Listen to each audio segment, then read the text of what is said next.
Prominent opposition figure Job Sikala has sounded the alarm on the normalization of corruption in Zimbabwe. He lamented that the looting of public funds has become commonplace, with millions of dollars being embezzled under the guise of service provision.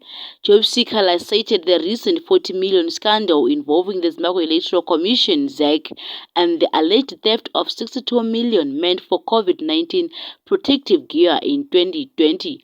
He also referenced the exposed by Al Jazeera on corruption among the elite and the recent G revelations of Chivayo.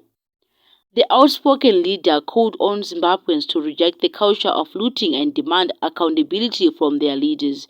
He urged those who have not benefited from the corruption to join forces and fight against the criminal gang running the country.